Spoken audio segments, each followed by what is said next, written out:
Xin chào các bạn, nếu ví văn minh thế giới giống như một bữa tiệc lớn thì Việt Nam chắc chắn là một vị khách rất đặc biệt. Chúng ta ngồi ở bàn Đông Nam Á nhưng lại mặc bộ đồ Đông Á.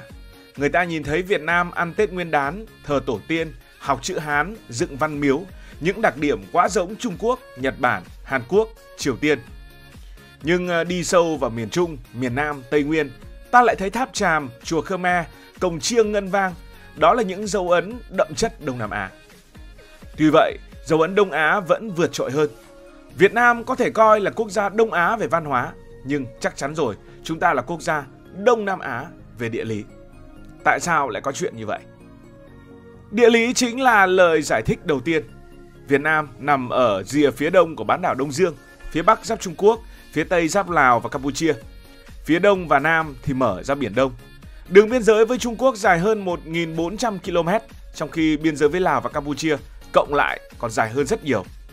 Nhưng điều đặc biệt là trong lịch sử, ảnh hưởng từ phương Bắc luôn trực tiếp và nặng nề hơn các hướng khác.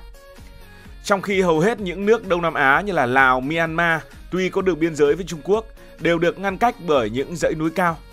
Thái Lan và Campuchia thì đều phải đi qua những vùng đệm. Indonesia, Philippines, Malaysia thì hoàn toàn nằm ở phía nam, bị chia tách bởi biển. Thì Việt Nam lại hoàn toàn khác. Những quốc gia kia không có được sự gần gũi với Trung Quốc như Việt Nam. Nhất là ở thời điểm ngày xưa khi mà việc di chuyển gặp khó khăn, thì việc biết đến sự tồn tại của những quốc gia phương Nam cũng là điều cần nhiều thời gian để khám phá, chứ chưa nói đến giao lưu hay là giao thương. Và chính cửa ngõ phía Bắc này đã khiến Việt Nam trở thành vùng tiếp xúc trực tiếp giữa Đông Nam Á và Đông Á. Bởi vì dãy núi biên giới phía Bắc không hề cô lập Việt Nam với Trung Quốc. Trái lại, nhiều con đèo và thung lũng là nơi người Hán, người Tày, người Nùng qua lại trao đổi hàng hóa cùng người Việt.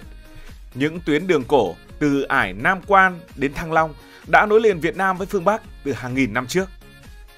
Việt Nam còn kết nối với Trung Quốc qua hệ thống những con sông. Hệ thống sông Hồng chảy từ Vân Nam, Trung Quốc xuống đồng bằng Bắc Bộ. Con sông này vừa là đường vận chuyển, vừa là cầu nối. Nhờ nó, những ảnh hưởng từ Trung Nguyên dễ dàng chảy xuống vùng đồng bằng châu thổ sông Hồng theo mọi nghĩa.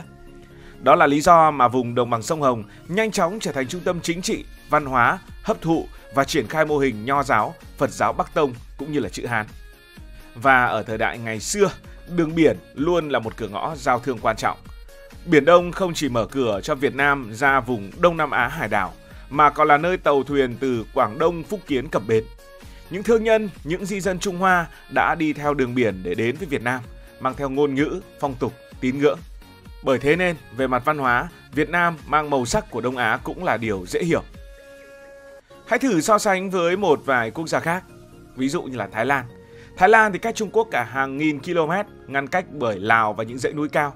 Vì thế họ gần Ấn Độ hơn, dễ tiếp nhận Phật giáo Nam Tông và văn minh đôi phần cũng bị ảnh hưởng bởi Ấn Độ giáo. Campuchia cũng gần giống với Thái Lan, tức là hướng về phía Ấn Độ, chịu ảnh hưởng của Ấn Độ nhiều hơn. Đây là trung tâm của đế chế Khmer trong quá khứ, một nền văn minh Ấn Độ giáo. Indonesia, Malaysia thì xa xôi về phía nam, lại là đảo, nên chịu ảnh hưởng chủ yếu từ Hồi giáo Ả Rập thông qua những tuyến đường thương mại trên biển.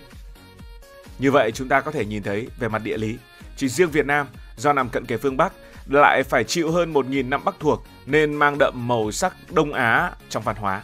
Hơn 1.000 năm ấy không chỉ để lại những vết thương lịch sử mà Việt Nam cũng từ đó ảnh hưởng về chữ viết, luật lệ, lễ nghi, mô hình cai trị từ Trung Hoa. Cũng cần phải khẳng định rằng hơn 1.000 năm nhưng chúng ta không bị đồng hóa, chúng ta hấp thụ những gì tiến bộ và vẫn giữ được những nét truyền thống của mình. Địa lý vì vậy là lời giải thích đầu tiên cho dấu ấn Đông Á ở Việt Nam. Địa lý đóng vai trò như một cái khung định sẵn. Việt Nam tuy nằm ở Đông Nam Á về mặt địa lý nhưng lại gần gũi với Đông Á về mặt văn hóa. Và chính điều này giải thích tại sao về lâu về dài, Việt Nam giống một quốc gia Đông Á hơn là một quốc gia Đông Nam Á. Sau khi độc lập, Việt Nam vẫn tiếp tục giữ lại mô hình Nho giáo. Triều Lý, Triều Trần, Triều Lê và những triều đại sau này đều mở các khoa thi chữ Hán, dựng văn miếu quốc tử giám, biến nho học trở thành hệ thống tuyển chọn quan lại chính thức. Điều này giống ở Trung Quốc, Nhật Bản, bán đảo Triều Tiên vào thời kỳ đó. Đây là những nét chỉ có ở các xã hội Á Đông, nơi trọng sĩ phu, nơi đề cao tri thức nho học. Trong khi đó, Thái Lan, Campuchia hay những quốc gia khác thì không hề có mô hình này. Ngay cả hệ thống làng xã của Việt Nam cũng mang màu sắc Đông Á. Mỗi làng có đình thờ thành hoàng, là nơi dân làng họp bàn xử lý việc chung. Người dân vừa là nông dân, vừa là công dân của làng. Chính vì vậy mới có câu phép vua thua lệ làng. Tinh thần làng xã cũng mang một màu sắc Đông Á. Một yếu tố nữa liên quan đến văn hóa đó là ngôn ngữ. Tiếng Việt là một trong những ngôn ngữ Đông Nam Á có đến 6 thanh điệu: thanh ngang, thanh huyền, thanh sắc, thanh hỏi, thanh ngã, thanh nặng. Điều này khiến tiếng Việt gần với tiếng Quan thoại hay là tiếng Quảng Đông, vốn cũng là những ngôn ngữ đơn âm và có thanh điệu.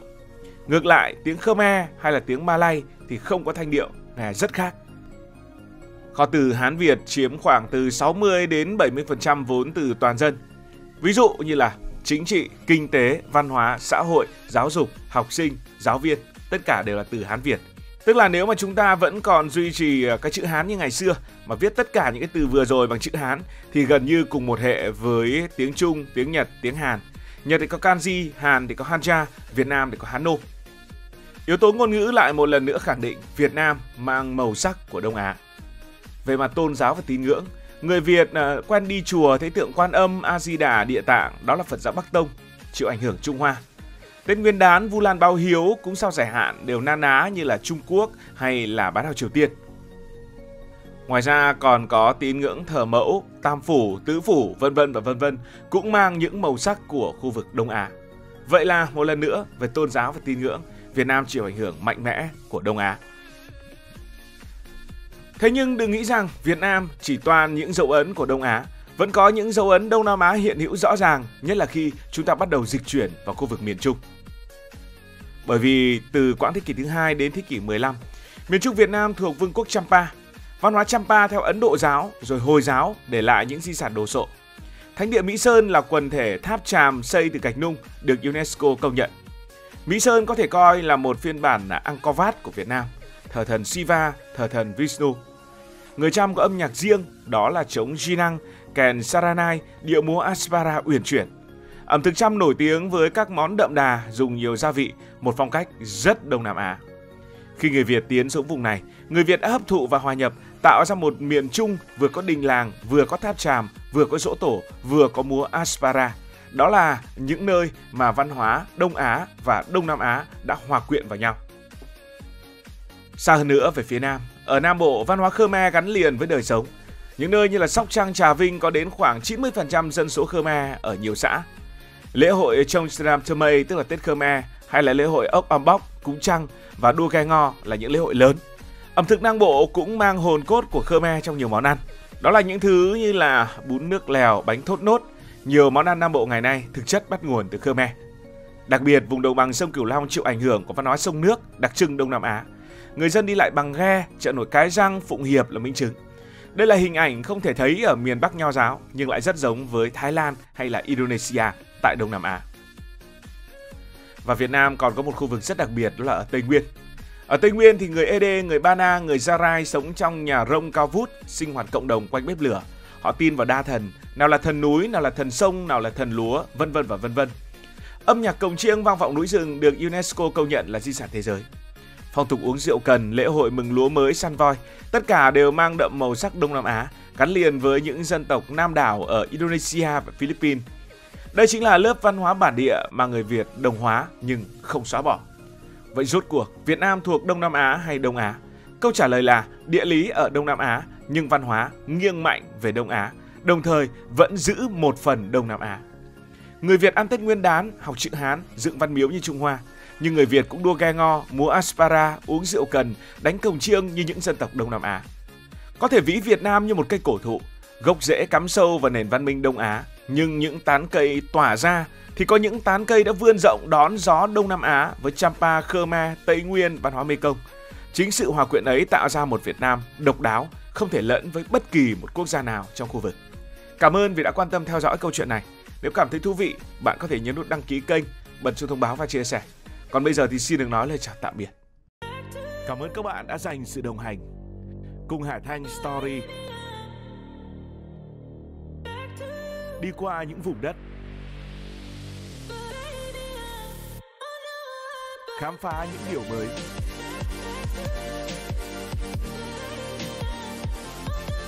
Đừng ngần ngại, hãy để lại những góp ý và xin được hẹn gặp lại.